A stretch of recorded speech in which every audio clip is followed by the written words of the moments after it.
Buenos días, hermanos. Es un privilegio para mí, para mi familia, estar una vez más con todos vosotros. El 27 de junio del año 2015, mi esposa y yo, Ana, contrajimos matrimonio. Este mes se van a cumplir ya 9 años de aquel gran día. Y recuerdo la cantidad de preparativos que tuvimos que hacer antes del día de la boda. Nuestro presupuesto era limitado, entonces decidimos hacer el máximo de cosas posibles por nosotros mismos, por nuestra cuenta. Y recuerdo que tuvimos que alquilar una casa donde celebrar el evento, alquilar las sillas, el catering, la bebida, la decoración, tantos y tantos y tantos y tantos detalles. Lo hicimos con mucho cariño, y una de las cosas que también hicimos con mucho cariño fue las invitaciones de boda, ¿verdad? Hicimos una tarjeta con una foto muy bonita y la mandamos imprimir, y recuerdo que llegó el día de hacer las invitaciones y pensamos uno a uno en las personas que queríamos que asistieran en nuestra boda. Lo hicimos con tanta ilusión y esperábamos que la mayoría de ellos pudieran venir. Y así fue, la mayoría pudo venir. Hubo alguno que se tuvo que excusar, o por la distancia, o por trabajo. Pero la inmensa mayoría de los invitados pudo venir a la boda, y celebramos la boda y nos gozamos mucho. Nosotros sabíamos que lo más importante no era la celebración. Lo más importante aquel día era nuestro enlace.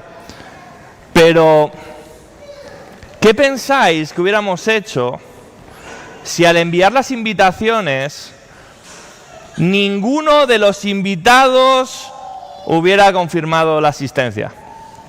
Todos hubieran puesto excusas. Bueno, probablemente lo que hubiéramos hecho hubiera sido cancelar la boda, ¿no? ¿Qué sentido tiene hacer esa celebración si no van a venir los convidados a participar de ese día con nosotros? Hubiéramos cancelado todo. Yo creo que lo único que no hubiéramos cancelado hubiera sido el viaje de la luna de miel. Para coger ese viaje y irnos, pero no coger el de vuelta y quedarnos allá, en el Caribe. ¿Sí? En España nadie nos quiere. Nadie ha venido a nuestra boda. Qué gran desprecio hubiera sido eso. ¿Os imagináis? Bueno, la parábola que vamos a leer en un momento, en la que vamos a estar meditando en el día de hoy, tiene este contexto inicial. Es una parábola donde se están preparando unas bodas y todos los invitados ponen excusas y hacen un gran desplante, un gran desprecio al rey que los está convidando a venir a las bodas. Os invito a abrir vuestra Biblia en Mateo, capítulo 22, y vamos a leer los versos del 1 al 14. Mateo, capítulo 22, versículos del 1 al 14. Dice así la palabra del Señor.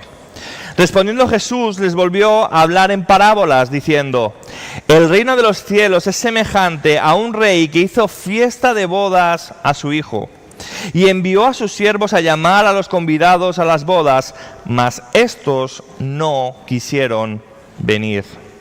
Volvió a enviar otros siervos, diciendo: decid a los convidados, he aquí, he preparado mi comida, mis toros y animales engordados han sido muertos, y todo está dispuesto, venid a las bodas. Mas ellos, sin hacer caso, se fueron, uno a su labranza y otro a sus negocios. Y otros, tomando a los siervos, los afrentaron y los mataron. Al oírlo, el rey se enojó y, enviando sus ejércitos, destruyó a aquellos homicidas y quemó su ciudad. Entonces dijo a sus siervos: las bodas a la verdad están preparadas, mas los que fueron convidados no eran dignos. Id pues a las salidas de los caminos y llamad a las bodas a cuantos halléis. Y saliendo los siervos por los caminos, juntaron a todos los que hallaron, juntamente malos y buenos, y las bodas fueron llenas de convidados. Y entró el rey para ver a los convidados y vio allí a un hombre que no estaba vestido de boda. Y le dijo: amigo, ¿cómo entraste aquí sin estar vestido de boda? Mas él enmudeció. Entonces el rey dijo a los que servían: atadle de pies y manos y echadle en las tinieblas de afuera. Allí será el lloro y el crujir de dientes, porque muchos son llamados y pocos escogidos. Amén. Hasta aquí la palabra del Señor. Vamos a orar, vamos a pedir su bendición para este tiempo. Señor y Padre, te damos gracias por tu palabra. Señor, una vez más nos presentamos delante de ti, reconociendo que necesitamos que tú nos hables a cada uno de nosotros en nuestra necesidad, para que podamos recordar una vez más tu precioso Evangelio, para que podamos crecer en el conocimiento de Cristo, para que podamos conocer la profundidad de tu amor, de tu gracia, de tu misericordia, de tu justicia. Necesitamos, oh Señor, que tú te reveles en esta mañana a nosotros. Oh Señor, yo te pido que en esta mañana sean gratos los dichos de mi boca y la meditación de mi corazón delante de ti, porque te lo pedimos en el nombre de Cristo, Señor nuestro. Amén. Antes de ir desgranando nuestro texto, conviene ponerlo en contexto. Ya hemos leído parte del capítulo 21, ¿verdad? Pero déjame que te haga un resumen.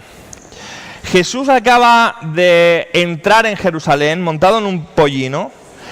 Según Mateo, se está cumpliendo la profecía de Zacarías 9:9, y la expectativa debería ser que a partir de ahora Jesús se va a revelar a los suyos como el Rey. Fíjate a grito de qué estaba entrando Jesús en Jerusalén: Hosana el Hijo de David, bendito el que viene en el nombre del Señor, Hosana en las alturas. Es una entrada triunfante. Así que la expectativa del relato debería ser que a partir de ahora Jesús va a empezar a revelar que Él es el verdadero Rey, el verdadero Hijo de David. Sin embargo, el mensaje de Jesús en toda esta sección empieza a ser muy diferente. Él empieza a hablar a los principales sacerdotes de Israel y a los ancianos con un mensaje que se va a ir repitiendo todo el rato, y es que el reino les va a ser arrebatado a ellos y va a ser puesto en manos de otros. Ese es el contexto. Fijaos, por ejemplo, capítulo 21, versículos del 12 al 17, Jesús expulsa a los cambistas, acusándolos de haber convertido a la casa de su padre en una cueva de ladrones. Versículos del 18 al 22, Jesús maldice una higuera. ¿Por qué? Porque no da buen fruto. Versículos del 28 al 46, Jesús discute con los principales sacerdotes y los ancianos del pueblo y les cuenta dos parábolas que hemos leído. En primer lugar, la parábola de los dos hijos. Uno que se supone que iba a ir a trabajar en la viña, pero que no fue. Y otro que se suponía que no iba a ir, pero que al final fue. Y los está acusando ¿de qué? De no ser unos buenos hijos.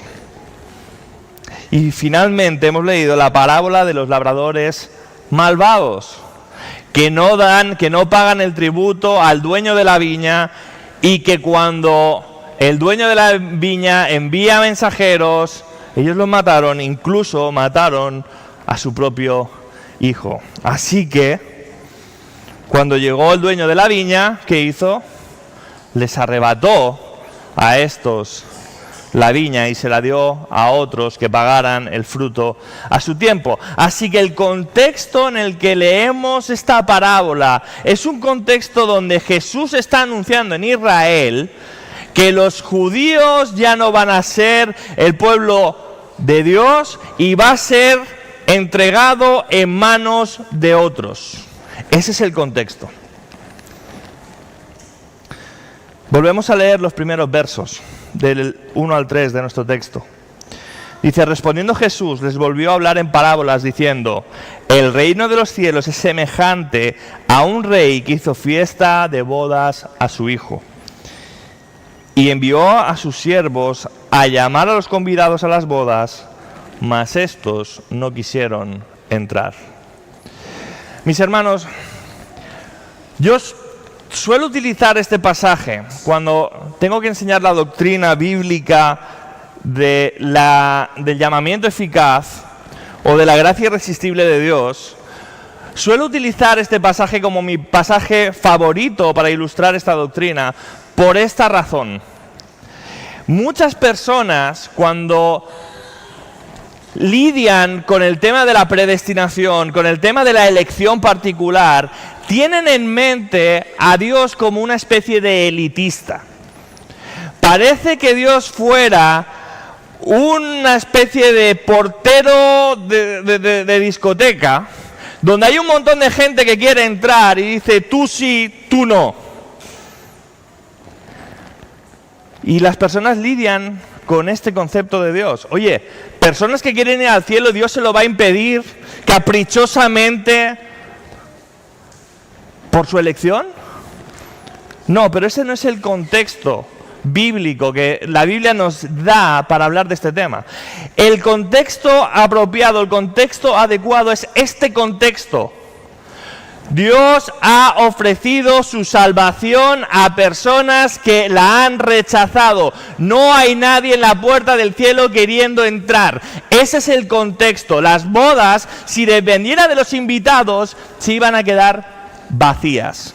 Ese es el contexto.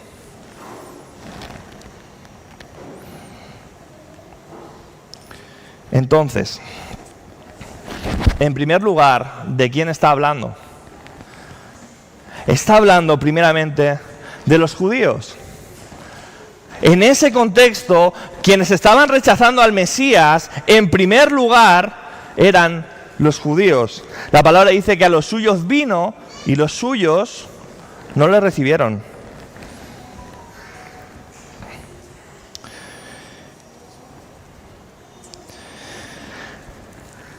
Sin embargo, fijaos cómo es más que indiferencia lo que las personas tienen por el rey y por las bodas. Versículo 4 en adelante. Volvió a enviar otros siervos diciendo, decid a los convidados, he aquí, he preparado mi comida. Mis toros y animales engordados han sido muertos, y todo está dispuesto. Venid a las bodas. Mas ellos, sin hacer caso, se fueron, uno a su labranza y otro a sus negocios. Versículo 6. Y otros, tomando a los siervos, los afrentaron y los mataron. Claramente el Señor Jesús está aquí aludiendo a que Israel mató a los profetas que él había enviado tantas y tantas veces. Israel mató a los profetas que Dios envió. Así que esto nos revela algo del corazón de Israel y algo de nuestro propio corazón.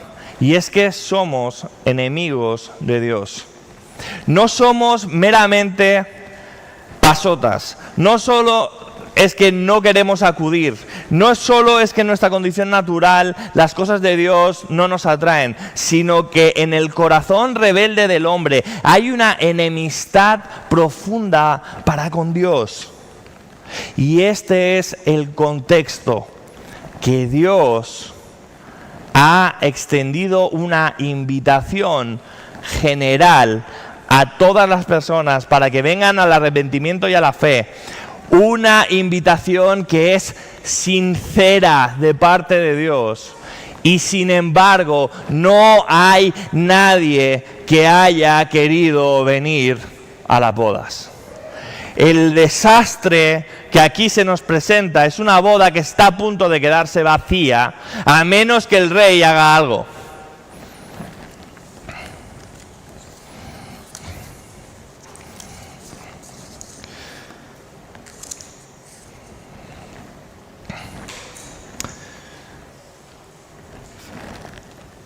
Algo que tenemos que tener cuidado, mis hermanos, cuando estamos hablando de que particularmente este texto o esta sección está hablando de que el reino le es arrebatado a Israel y puesto en manos de otros, que somos los gentiles. Algo que tenemos que tener cuidado es en no pensar, en no caer en la vanidad de pensar que nosotros somos mejores que ellos. Hay cierto orgullo, o puede haber cierto orgullo, o hay un peligro de que haya tal orgullo en cada uno de nosotros. Cuando pensamos, mira qué terco era Israel, mira qué necios fueron, mira qué corazón tan rebelde. Cuando vino Jesús, estuvo entre ellos y anduvo entre ellos, estuvo enseñando, no le reconocieron, le rechazaron, le clavaron en una cruz. Sin embargo, lo que enseña la Escritura es que ese precisamente era el plan de salvación de Dios. Pablo en Romanos 11 explica lo siguiente, no tengo tiempo para exponer todo el texto, pero esta es la idea principal. Y básicamente es que la palabra de Dios no ha fallado para salvar a Israel por dos motivos. Uno, porque nosotros somos el verdadero Israel, eso en primer lugar. Y en segundo lugar, porque Dios usó el endurecimiento del corazón de Israel para extender su mensaje de salvación a las naciones. Esto es lo que estamos viendo en nuestra parábola, que Israel se endureció y no quiso entrar a las bodas, y Dios lo usó para extender el evangelio hasta lo último de la tierra y extenderlo a todas las naciones. Y ahora que los gentiles son beneficiarios de las promesas dadas a Israel, Dios puede estar usando esto para mover a celos a Israel para que se arrepienta.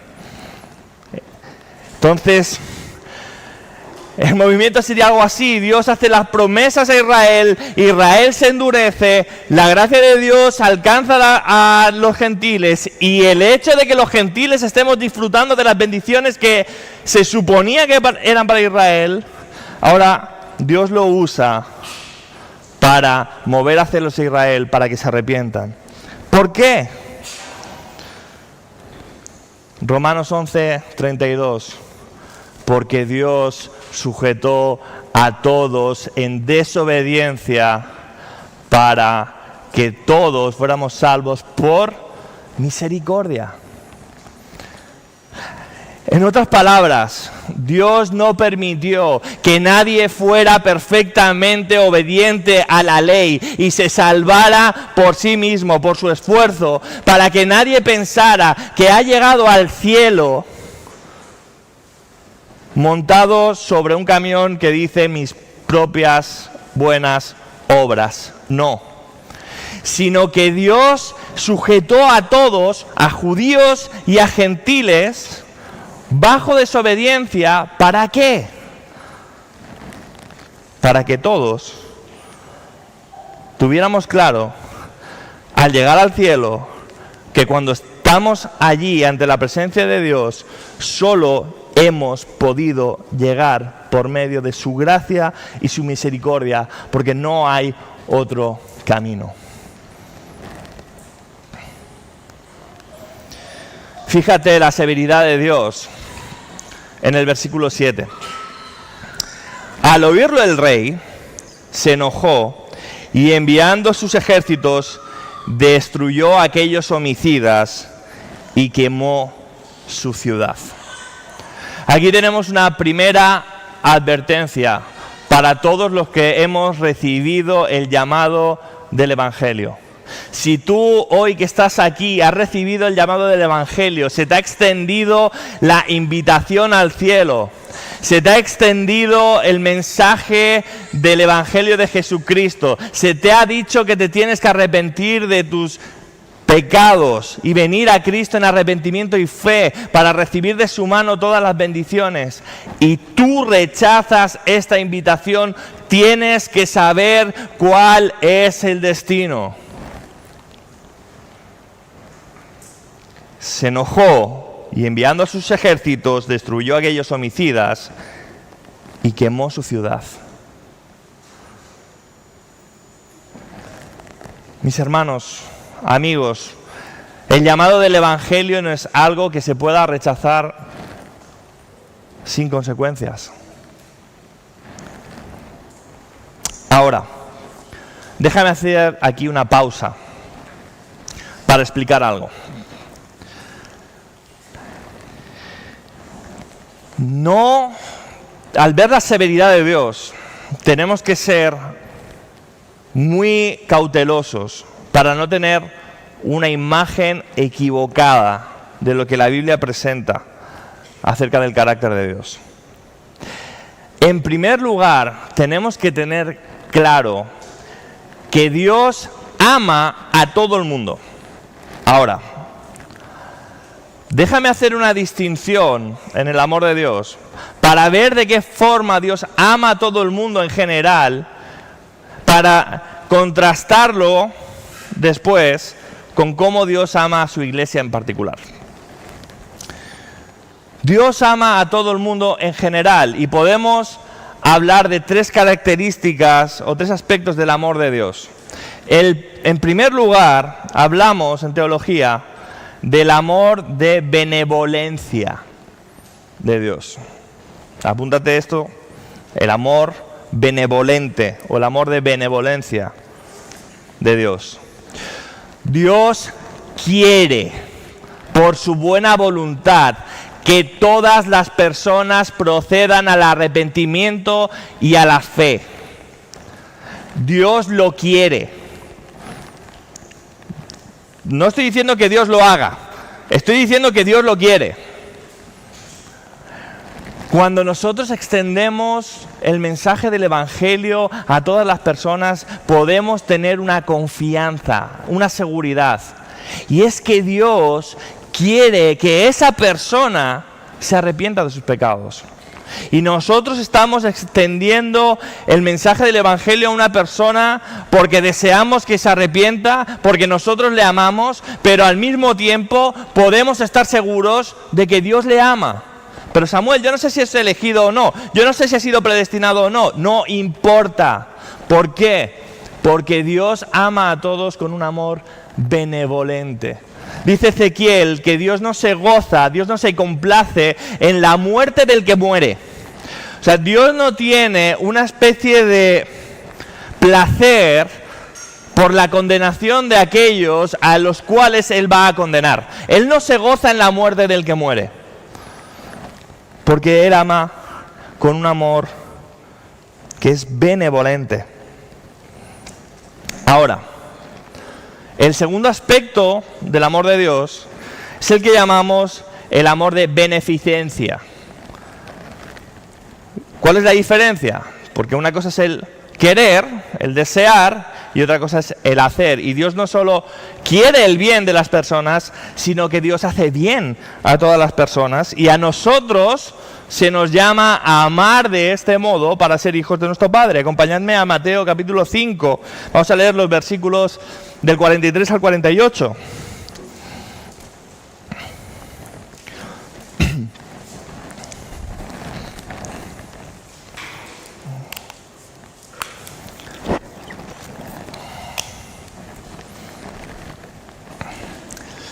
Dice así la palabra del Señor: oísteis que fue dicho, amarás a tu prójimo y aborrecerás a tu enemigo. Pero yo os digo, amad a vuestros enemigos, bendecid a los que os maldicen, haced bien a los que os aborrecen y orad por los que os ultrajan y persiguen, para que seáis hijos de vuestro Padre que está en los cielos, que hace salir su sol sobre malos y buenos y que hace llover sobre justos e injustos. Porque si amáis a los que no aman, ¿qué recompensa tendréis? ¿No hacen también lo mismo los publicanos? Y si saludáis a vuestros hermanos solamente, ¿qué hacéis de más? ¿No hacen también así los gentiles? Sed pues vosotros perfectos, como vuestro Padre que está en los cielos es perfecto. En otras palabras, nosotros los cristianos estamos llamados a hacer el bien, a desear el bien y a hacer el bien a todas las personas, incluso a nuestros enemigos. ¿Por qué? ¿O para qué? Para ser hijos de nuestro Padre, porque nuestro Padre es así. Así que Dios ama, en un sentido, a todas las personas, porque Él derrama su bendición para justos e injustos. Esto es lo que solemos llamar la gracia común. Las personas no le dan gracias a Dios, pero Dios hace tantas y tantas y tantas bondades por las personas.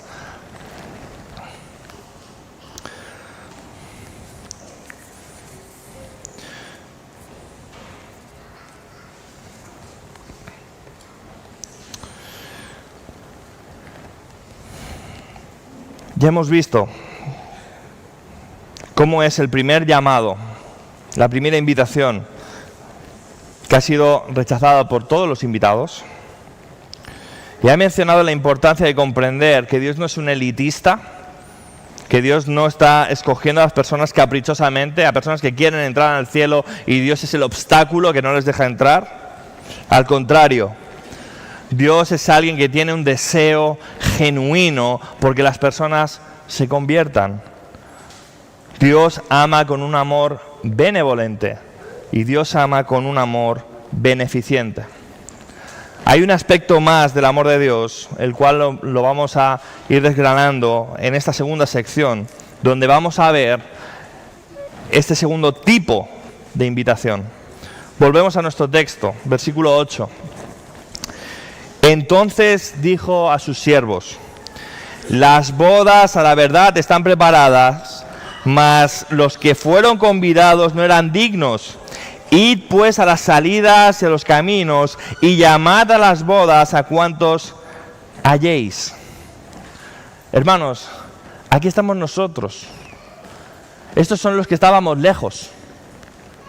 Estos somos nosotros los que estábamos en los caminos, en los que estábamos a la salida de los caminos, los que estábamos en la lejanía y que fuimos alcanzados. Ahora, la palabra aquí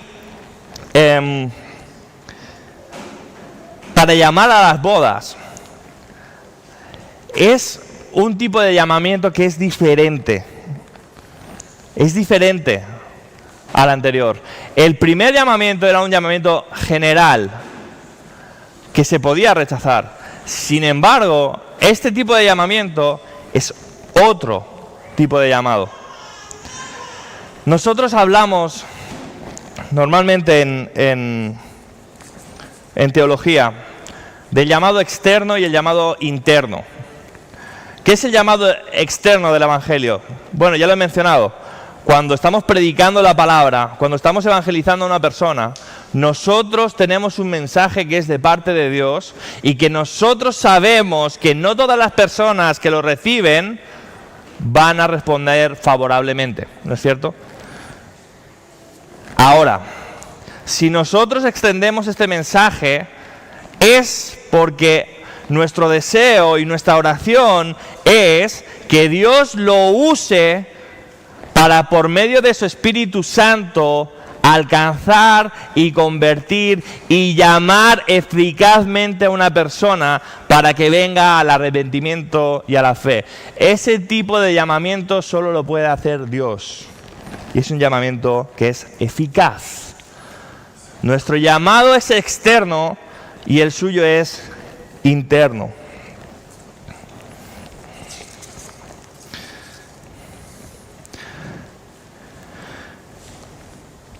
Fíjate, versículo 10. Y saliendo los siervos por los caminos, juntaron a todos los que hallaron, juntamente buenos y malos. Este buenos y malos, esta distinción es en nuestros criterios, a los que a ti te parecen buenos, a los que a ti te parecen malos, da igual, indistintamente de los que tú crees que están cerca de Dios y los que tú crees que están lejos de Dios, fueron juntados y las bodas fueron llenas de convidados.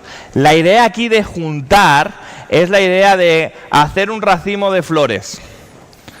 Vas cogiendo una a una y lo vas juntando, ¿verdad? Por eso decía que este es otro tipo de llamado. Es un tipo de llamado que funciona. Es un tipo de llamado donde no se le pregunta a la persona, es un tipo de llamado donde esa persona es arrastrada a venir. es juntada, forma parte del racimo. Así que el punto es este: si alguien va a ir a las bodas, es porque Dios lo ha llamado eficazmente. No porque Dios haya rechazado a personas que querían venir a Él. No, ese no es el punto. El punto es el que tenemos aquí. Fíjate, y las bodas fueron llenas de convidados. ¿Sabes por qué Dios ha obrado este tipo de salvación? Porque ha preparado una boda para su Hijo. Y su Hijo se merece una boda. Y su Hijo va a tener boda.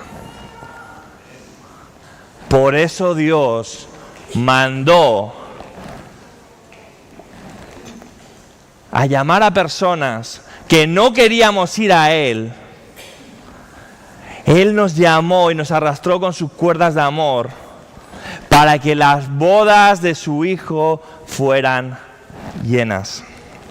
Mis hermanos, el tercer tipo de amor, ya hemos hablado del amor de benevolencia de Dios, el amor de beneficencia de Dios, hemos dicho que es un amor que Dios tiene por todas las personas, por todas las criaturas. El tercer tipo de amor que Dios tiene es el amor de complacencia. Dios se complace ¿en quién? Dios se complace en su Hijo amado.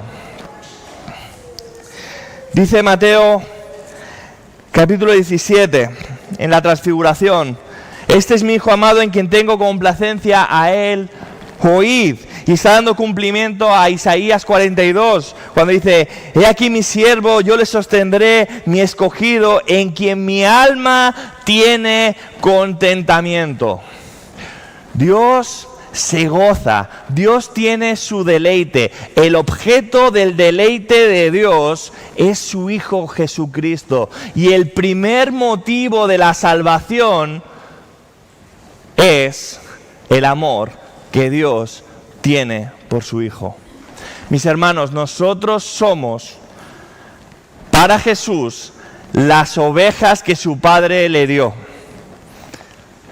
Una característica del amor complaciente de Dios es que es recíproco. Así como Dios se complace en su Hijo, el Hijo tiene su complacencia en su Padre. Jesús se deleitaba en hacer la voluntad de su Padre. Fíjate lo que le dijo en una ocasión a sus discípulos. En Juan capítulo 4, él les dijo: yo tengo una comida que comer que vosotros no sabéis. Entonces los discípulos decían unos a otros: ¿habrá traído a alguien de comer? Jesús les dijo: mi comida es que haga la voluntad del que me envió y que acabe su obra. El deleite de Jesús estaba en obedecer a su Padre, y la complacencia del Padre estaba en su Hijo. Por eso nosotros somos salvos, porque para Jesús somos las ovejas que su Padre le dio. Y Jesús ama tanto a su Padre que dio su vida por sus ovejas. ¿Por qué? Porque éramos un regalo de su amado Padre. Ahora, lo maravilloso del amor complaciente de Dios, mis hermanos, para nosotros, es que ha sido extendido no solo al Hijo, sino también a nosotros. El amor complaciente es un amor que Dios nos ha dado una institución para poderlo gustar de alguna manera. Me estoy refiriendo a la institución del matrimonio, y yo creo que por eso estamos hablando en la parábola de una boda. Fíjate lo que dice Cantares, capítulo 7, versículo 10. Yo soy de mi amado, y conmigo tiene su contentamiento. ¿Te das cuenta? Hay una doble pertenencia. Yo soy, ¿de quién? De mi amado. Y Él en mí tiene su contentamiento. Este es el tipo de amor complaciente al que somos llamados en el matrimonio.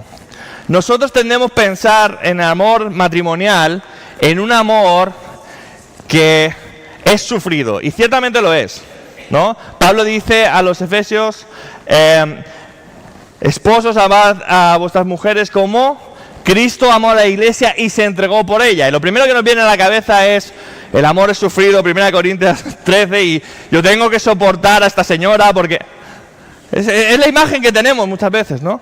No, pero ese sufrimiento al que estamos dispuestos a llegar en el matrimonio, al que estamos llamados a ir y al que estamos dispuestos a llegar, es en base y en virtud de este amor de complacencia. Yo debo deleitarme en mi mujer, mi complacencia debe estar en ella, mis deseos deben ser, en primer lugar, que ella sea feliz. Que ella sea santa, por supuesto que sí. Pero yo tengo que tener en ella mi gozo y ella en mí. Y yo debo sacrificarme por ella. ¿Por qué? Porque existe este tipo de amor que Dios tiene por su Hijo, que el Hijo tiene por su Padre y que nosotros representamos imperfectamente en nuestros matrimonios. Pero estamos llamados a ese tipo de amor. Ahora, lo maravilloso de todo esto es que la parábola siempre es menor a la realidad. Un principio de interpretación básica de las Escrituras es que cuando tú ves un símbolo, cuando tú ves una parábola, una historia o algo así, un tipo de Cristo, el tipo o la imagen siempre es menor a la realidad. ¿Tú sabías que no hemos sido invitados a las bodas del Cordero como espectadores? Nosotros hemos sido invitados a las bodas del Cordero en la calidad de la novia. Nosotros somos la novia en esta boda. No solo somos los convidados. Y es ese tipo de amor el que Dios tiene por nosotros. Un amor que es recíproco en el sentido de que Él va a gozarse y a deleitarse en nosotros, así como el Padre se deleita en su Hijo. Fíjate, acompáñame un momento a Efesios capítulo 2. Vamos a leer los versículos del 11 al 13. Hay un matiz aquí que creo que nos va a ayudar a entender a qué me refiero.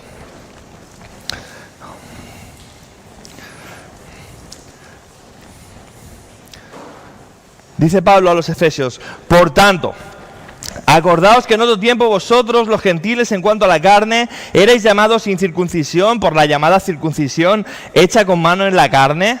En aquel tiempo estabais sin Cristo y alejados de la ciudadanía de Israel y ajenos a los pactos de la promesa, sin esperanza y sin Dios en el mundo. ¿Cuántos pactos hay, según este texto? Varios, más de uno. ¿Por qué? Porque está en plural, ¿no es cierto? Pero ¿cuántas promesas hay en esos pactos? ¿Cuántas promesas hay? Los pactos de las promesas, dice Pablo, o los pactos de la promesa. Hay una promesa común a todos los pactos. Ahora, ¿qué promesa es esa? Hice esta pregunta no hace muchos días y alguien dijo, Cristo. Yo sabía que iban a contestar así, ¿no? Entonces nunca os fiéis de las preguntas de predicador, porque a veces tienen trampa. Ok, yo estoy de acuerdo en que Cristo es el cumplimiento de la promesa, pero no es la promesa en sí. El Antiguo Testamento no está lleno de promesas de Jesucristo abiertamente, no tienen otra forma muchas veces. Entonces, ¿cuál es la promesa que vemos comúnmente en los pactos del Antiguo Testamento, de los cuales nosotros estábamos ajenos antes? Yo diría que la podemos ver resumida en Jeremías 24, capítulo 7, en versículo 7. Y les daré un corazón para que me conozcan, que yo soy Jehová. O escucha esto: y me serán por pueblo, y yo les seré a ellos por Dios, porque se volverán a mí de todo su corazón. ¿Te das cuenta? La promesa del Antiguo Testamento es que Dios va a ser nuestro Dios y nosotros vamos a ser su pueblo. Este amor de complacencia significa que nosotros, cuando estemos en la gloria y hayamos sido librados de todo pecado y de toda maldad, nuestro gozo, nuestro deleite completamente será en nuestro Dios. Y Él se gozará en nosotros así como se goza en Cristo, con un amor complaciente. La Biblia nos llama, Dios nos llama, que somos su especial tesoro.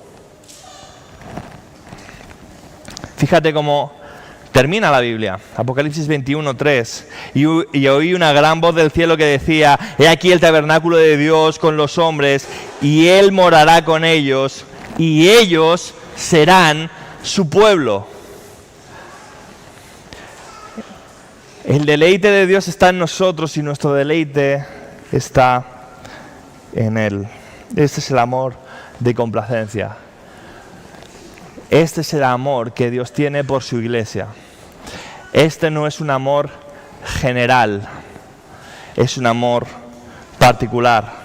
Así como, de algún modo, yo estoy llamado a amar a todas las mujeres de esta iglesia, pero a ninguna me es permitido amarla como amo a la mía, porque el amor es personal, este tipo de amor es particular, es un amor de pacto. Del mismo modo, Dios ama en general al mundo, pero Dios ama de una forma especial, particular a su amada iglesia y se entregó por ella. Por último, una advertencia solemne de parte de Dios. Volvemos a nuestro texto. Y entró el rey para ver a los convidados, y vio allí a un hombre que no estaba vestido de boda, y le dijo: amigo, ¿cómo entraste aquí sin estar vestido de boda? Mas él enmudeció. Entonces el rey dijo a los que servían: atadle de pies y manos y echadle en las tinieblas de afuera. Allí será el lloro y el crujir de dientes, porque muchos son llamados, pero pocos escogidos. Cuidado. No pienses que por ser miembro de esta iglesia o de cualquier otra, tú vas camino al cielo. No pienses que porque un día levantaste la mano y dijiste: sí, yo soy de Jesús, ya estás en el cielo. No hay nadie que vaya a entrar en el cielo sin santidad. ¿Cómo estás viviendo tu vida? Tú que te llamas cristiano. ¿Estás guardando la santidad? ¿Te estás preparando para la boda? ¿O piensas que puedes vivir de cualquier forma y porque has conocido la verdad intelectualmente vas a llegar al cielo? Si no has sido transformado por esta verdad, si no has sido transformado por el amor de Dios, si no estás viviendo en santidad, si no te estás preparando para la boda, no vas a entrar a la boda.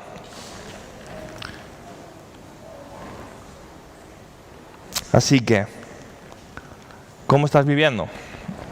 ¿Estás amando con este amor que Dios tiene? ¿Deseas sinceramente el bien a las personas? Si me dices sí, ok, déjame que lo compruebe. ¿Trabajas y te esfuerzas en hacer el bien para las personas? Ahí tienes la respuesta de la primera pregunta. ¿Sí? ¿Te estás esforzando en que las personas de tu alrededor puedan ver buen fruto? Que tú eres hijo de tu Padre. Que ellos de alguna manera puedan ver que en ti hay una persona diferente, entregada, sacrificada, que piensa en los demás, que no busca lo suyo propio. que busca honrar a su Dios en primer lugar, que no es egoísta, que no es altanero. Cuidado, porque de nada sirve conocer el Evangelio si no lo estamos poniendo en práctica.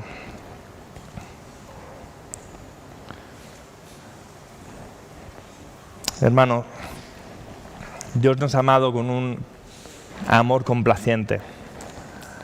Guárdate de los ídolos. Guárdate de buscar sustitutos de Dios. Que tu esperanza esté solamente puesta en Él. Que Él sea tu deleite. Que no necesites más. Que tu pensamiento sea este: si tengo a Cristo lo tengo todo. Todo lo demás puede faltar. Nosotros sabemos que juntamente con Cristo Dios nos da todas las bendiciones, ¿sí? Y confiamos en las bendiciones y la providencia de Dios. Y sabemos que Él no nos deja y sabemos que Él nos cuida, pero nuestro deseo, nuestro pensamiento tiene que ser este: si tengo a Cristo lo tengo todo, porque es ahí donde tengo mi complacencia. No te ampares en tus logros laborales, en tus logros académicos, en tu dinero, en tus posesiones, en tu familia, en lo que sea. Si no lo tienes por poco, si no lo tienes como basura, y estoy hablando de lo bueno, no estoy hablando de lo malo, si no tienes todo eso como basura en comparación con el gran tesoro que es tener a Cristo, cuidado. Porque si bien es cierto que aún no amamos perfectamente con este amor complaciente, sí amamos los creyentes sinceramente a nuestro Dios con este tipo de amor. Amigo que estás hoy aquí, si aún no has aceptado la invitación a la boda, hoy es el momento. Arrepiéntete. Ven a Cristo en arrepentimiento y fe y tendrás acceso al gran banquete y serás amado por toda la eternidad. Amén.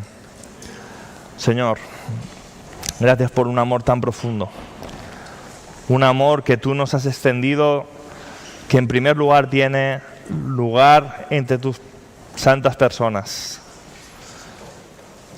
Ese amor que tú tuviste por toda la eternidad. Desde la eternidad, el Padre amó al Hijo, el Hijo amó al Padre, ambos al Espíritu. Esa perfecta comunión de amor, tú la has extendido a tus hijos. Y nosotros no podemos llegar a entender el enorme privilegio que supone. Oh Señor, ayúdanos a tenerlo en alta estima, a honrar la misericordia con la que nos has amado, Señor, amando a los demás como tú amas, dando muestra de que tú nos has transformado y que somos tus hijos. Porque te lo pedimos en el nombre de Cristo, Señor nuestro. Amén.